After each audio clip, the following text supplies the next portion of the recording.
আলাইকুম রহমতুল্লাহি ওয়া বারাকাতুহু। সম্মানিত প্রিয় বন্ধুরা, আশা করছি সকালে ভালো আছেন, সুস্থ আছেন। আমি আলহামদুলিল্লাহ আপনাদের দোয়া এবং ভালোবাসায় ভালো আছি, সুস্থ আছি, শুকরিয়া আদায় করছি আলহামদুলিল্লাহ। প্রতিনিয়ত প্রতিদিনের মতো আপনারা দেখছেন আপনাদের প্রিয় একটি চ্যানেল। আমি আপনাদের সঙ্গে রয়েছি হাফেজ মাওলানা নজরুল ইসলাম নোয়াখালী। প্রিয় বন্ধুরা, গত পরশু দিন আমাকে একজন ভাই কমেন্ট করছিল যে ঘর বন্ধের বিষয় যদি কিছু দিতাম। তো এটা আসলে অনেক গুরুত্বপূর্ণ একটি বিষয়।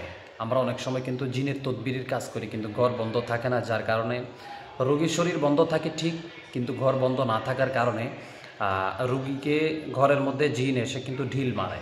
অর্থাৎ কাউকে ঢিল মারে, কাউকে দূর থেকে জাদু করে, কাউকে ধমক দেয়, কাউকে ধাক্কা দিয়ে ফেলে দেয়, অথবা তাকে কিছু না করতে পারলে তার ঘরের মধ্যে আয় রোজগার বরকত মানে একটা জাদুটোনা করার কারণে এটা কমে যায়, কিংবা তার সংসারের মধ্যে তার সন্তানাদি যারা আছে ওদের উপরে কিন্তু এই সমস্যাগুলোর প্রভাব কিন্তু পড়তে থাকে।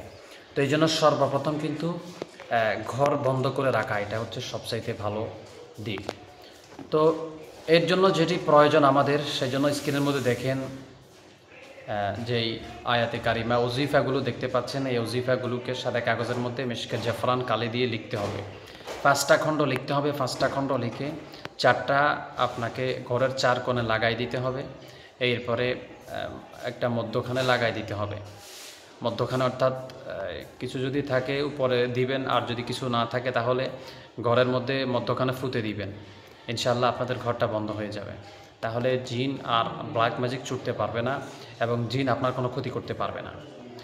তো আশা করছি সবাই ভালো থাকবেন, সুস্থ থাকবেন এবং সর্বাবস্থায় আমার জন্য দোয়া করবেন, যেন প্রতিনিয়ত আপনাদের জন্য আপডেট ভিডিওগুলো যেন দিতে পারি। আসসালামু আলাইকুম রহমতুল্লাহি ওয়া বারাকাতুহু।